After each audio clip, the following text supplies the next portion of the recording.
Good evening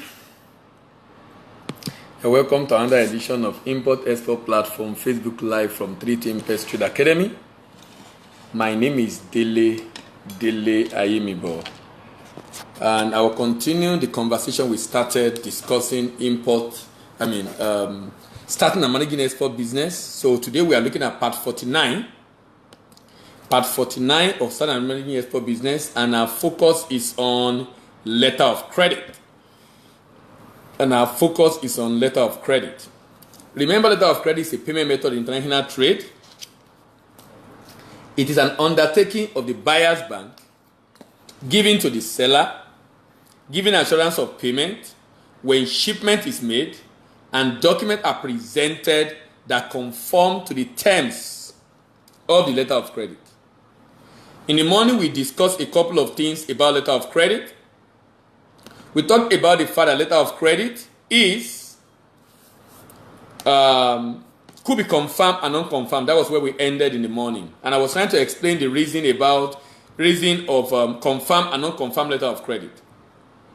And I was talking about the fact that the idea behind confirmed and unconfirmed letter of credit is basically because a confirmed letter of credit becomes necessary as a result of the need to protect against the risk located in a particular country.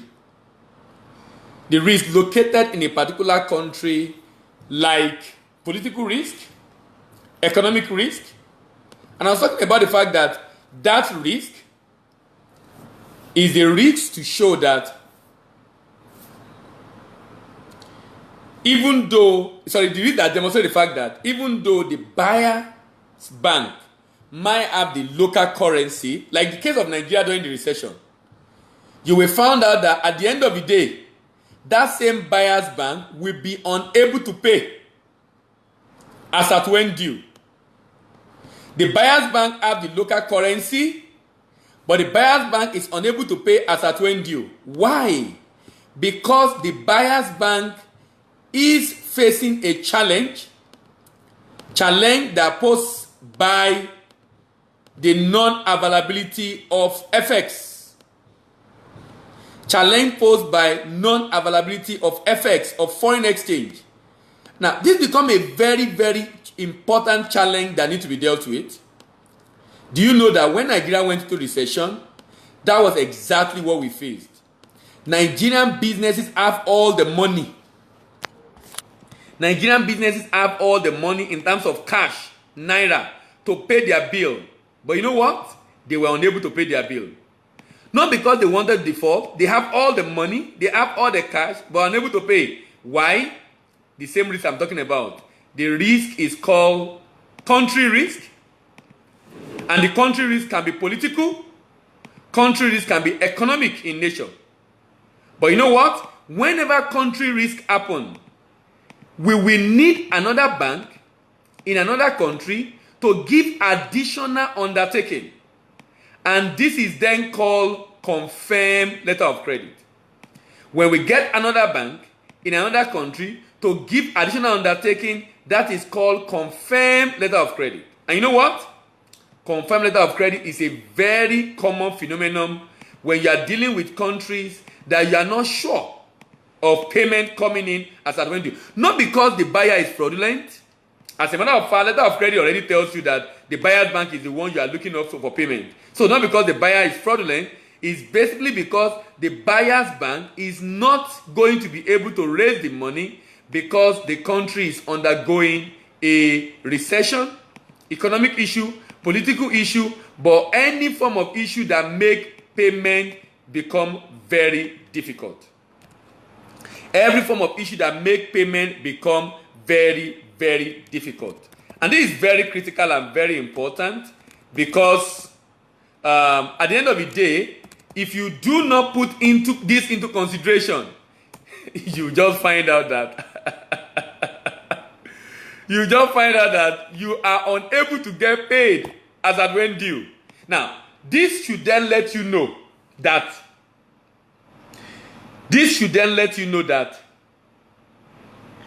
as an exporter, when you are shipping goods out, you should be very, very interested. You should be very, very interested. You should be very, very interested. Be very much interested. You should be interested in the issues happening in that country. You know, sometimes we only fixate our mind and our heart on the person we are dealing with. The person you are dealing with could be very fine gentleman, willing to pay and do what he has to do as at when due, but he might be operating from an environment where he will be unable to do what he will love to do and he really wants to do, but is unable to do it because he's in an environment that is undergoing a recession, for example. It's an environment that is undergoing a recession, for example. And this is very important. Because you know what has happened is that people sometimes, if for example, you find yourself in the middle of a transaction now, you know, sometimes you will think that, if you hear the kind of story, you think that, oh, the guy does not want to pay. Oh, that's the way they do in that country. But if you have an understanding of what I'm talking about, then you will realize that not that the guy does not want to pay, but rather the guy in question really will like to pay, but is unable to pay because he's incapacitated. What is making him incapacitated? He's incapacitated because he's operating in an environment that have a challenge with foreign exchange, like the case of Nigeria. And that means that no matter how good a bank is, how strong a bank is financially, in all metrics you can imagine, a bank cannot be stronger than the economy where it operates. A bank cannot be stronger than the economy where it operates. The economy where it operates becomes a major factor in the progress of that bank. The economy where it operates becomes a major factor in the progress of that bank, such that at the end of the day, the bank will not, the bank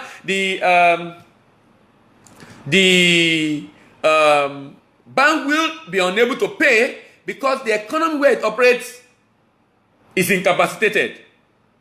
So all the tier 1 bank in Nigeria might have all the money, might have all the rating and financial standing, whatever thing you want to look at, but they still were unable to meet up their obligation during the recession.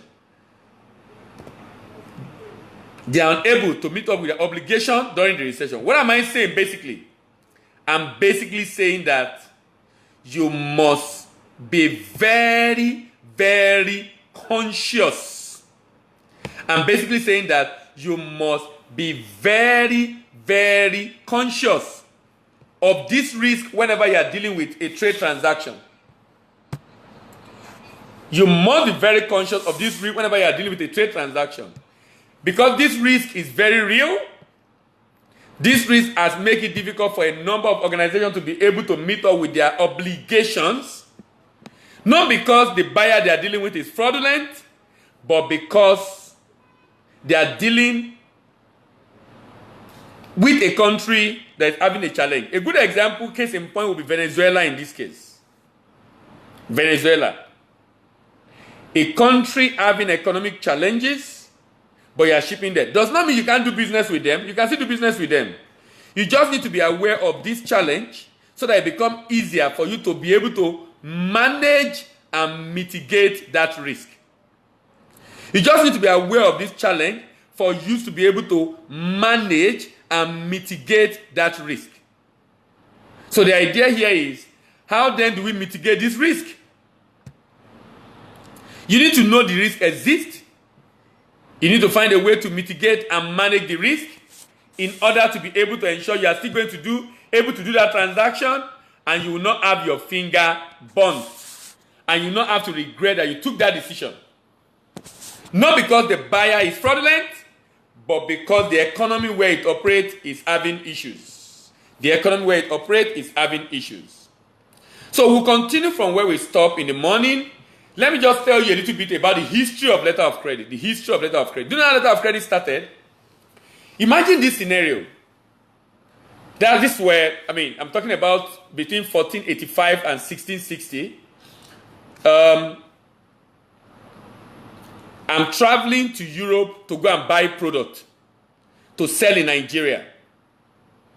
In order to be able to do this, if I carry cash and I go on the ship, that will not be too nice for me, because I might either lose it, I might be robbed, something might happen and the money will be lost. So I will give that money to my bank locally. Having given the money to my bank locally, my bank then will write a letter and give it to me. And that letter written by my bank is called the letter of credit. That letter written by my bank is called the letter of credit. That letter of credit is given to me, and the letter of credit becomes that letter of credit becomes a document I'm going to take abroad. When I get abroad, let's say I'm traveling to the UK from Nigeria, for example. When I get abroad, I'm going to take the letter to the bank that letter was addressed to. When I get to that bank and I give the letter to them, the bank will contact, using their means of communication at that time, with the bank locally. And they are comfortable because they have a way of settling themselves. Based on that letter, you know what happened? I will be given my cash. I can take my cash to Oxford Street in London. I can take my cash to different places in the UK or any country I've traveled to at that time. Use my cash to pay for the goods, collect the goods, and take them back to the seaport, put them on the ship, and then ship them out back to Nigeria. Remember, when the ship was leaving Nigeria, I was on the ship. Now that the ship is coming back to Nigeria, I'm still on the ship. I'm still on the ship when the ship is coming back to Nigeria. Now, what has this done? This has basically made it possible for me to be able to secure myself in transit, such that at the end of the day, I am able to do this transaction successfully without having to worry about the risk. And the letter made it possible for me to source for funds while I'm away in the UK. The letter made it possible for me to source for funds while I'm away in the UK. This is very important, and this is very critical. This is what has led to what we have today, which continues as letter of credit, but now is electronically driven. So instead of me carrying a physical letter, going on ship with the letter, or in this day and age, flying with the letter to maybe Citibank in the UK or HSBC in the UK to give me money for me to now buy with physical cash and put the good on the ship and come back to Nigeria, I give that money to my bank. My bank used that document to issue a letter of credit via SWIFT platform. That letter of credit that is issued goes to that bank of the buyer abroad. That gives the buyer an assurance of payment. That gives the seller an assurance of payment. And then the seller ship the goods and present document to the bank to get his payment. So letter of credit has transited improvement over the years. And today we have it in a better form, actually. In a better form. In a lot better form in our world today. And that's very interesting. It's very interesting because the way letter of credit has turned out to be, if you knew the way it started and now it has evolved over the years, then you can appreciate how we get to where we are and the fact that what the world is still looking out on a letter of credit. And I must confess, letter of credit has been of help to the world, only that we are getting to a time in the world that the world must move on. The world must begin to look for alternative. You know why the world must begin to look for alternative? We are now in a fast-paced world that delay that letter of credit is posting to business is no longer acceptable. The delay is no longer acceptable. It's no longer acceptable because we are in a fast-paced world and our world is moving transactions.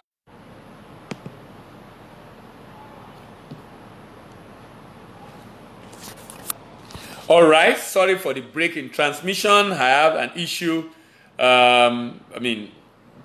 People just call and the call just cut off. So sorry for the break in transmission. I was talking about the fact that with this arrangement, it has made it easier for trade transactions to be done around the world. And now today, I don't have to worry so much again about the term of payment. And I was talking about the fact that letter of credit has done a lot for our world. The only challenge is that letter of credit is, because we are in a fast-paced world, letter of credit is now becoming a nuisance to our world. What exactly do I mean by this? Letter of credit is becoming a nuisance to our world simply because of the kind of discrepancies that are found in a typical letter of credit transaction in our days. The discrepancy found in letter of credit transaction in our days have made letter of credit become a nuisance to trade. I was trying to describe a discrepancy. Letter of credit is an undertaking of the buyer's bank given to the seller, giving assurance of payment when the shipment is made and documents are presented that conform to the terms and conditions of the credit. That means if I am going to get paid as an exporter, even though I have a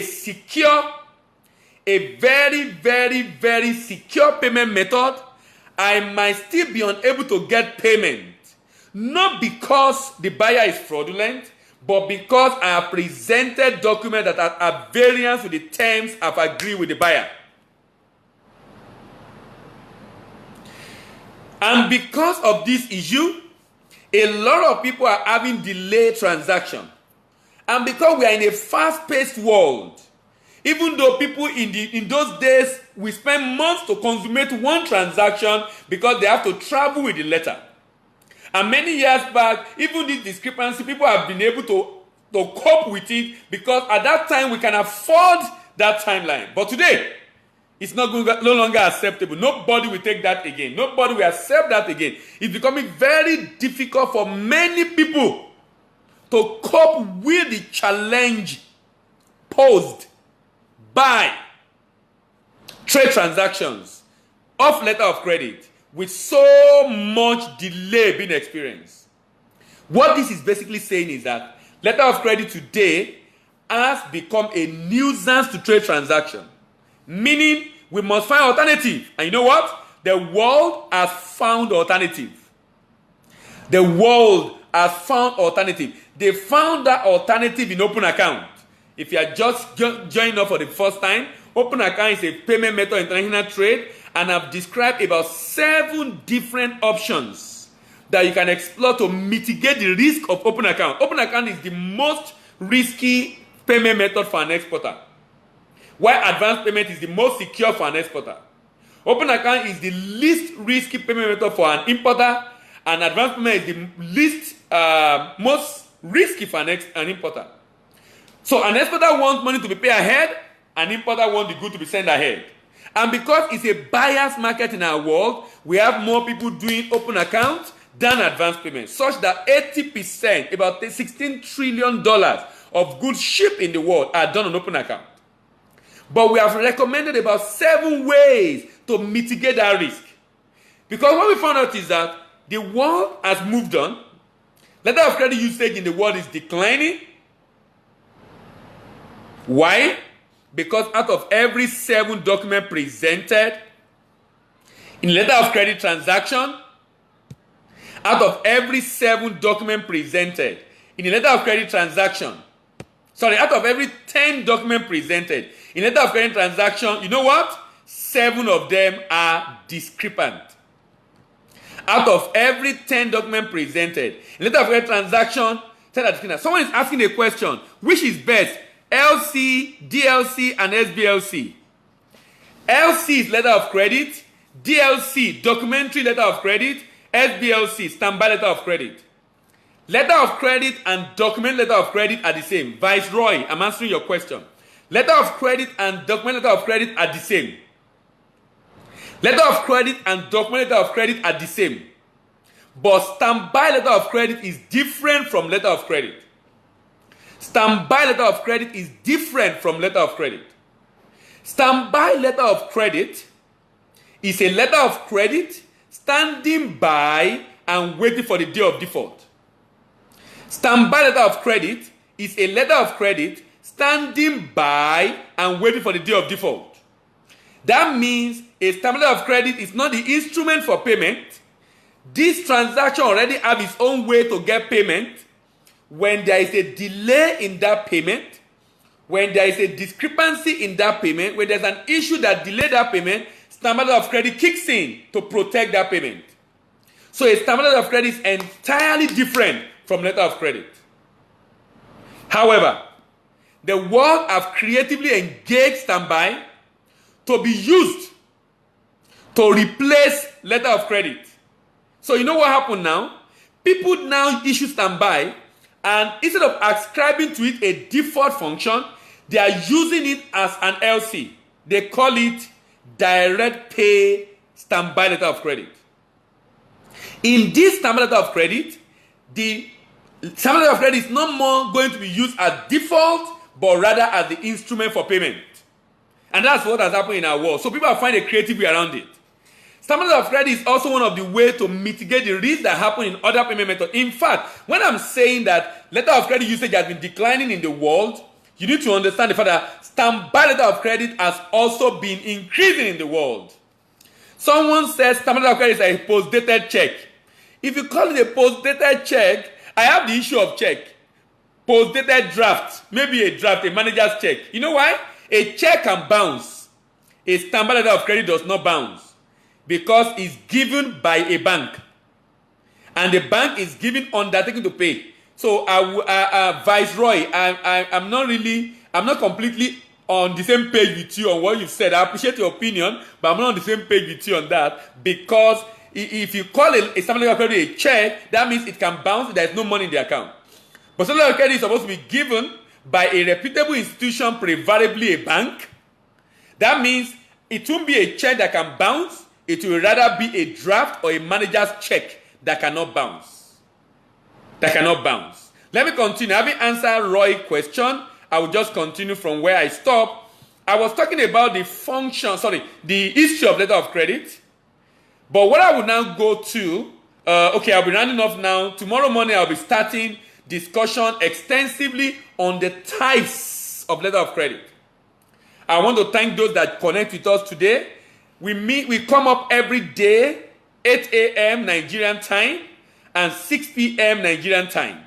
8 a.m. Nigerian time and 6 p.m. Nigerian time.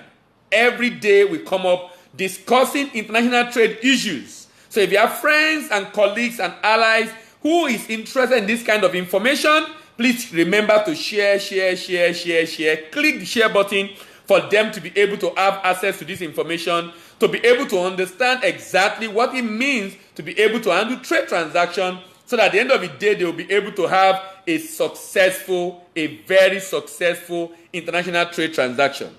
My name is Dele Ayimibo, and I'm from 3T Impact Trade Academy in Nigeria. And this video go on our YouTube channel, 3T Impacts. So I will implore you to do just 5 things for us. If you go on YouTube and you type 3T Impacts, 3T Impacts means 3, figure 3, then T for trade, Impex, IMPEX, import, export, IMPEX.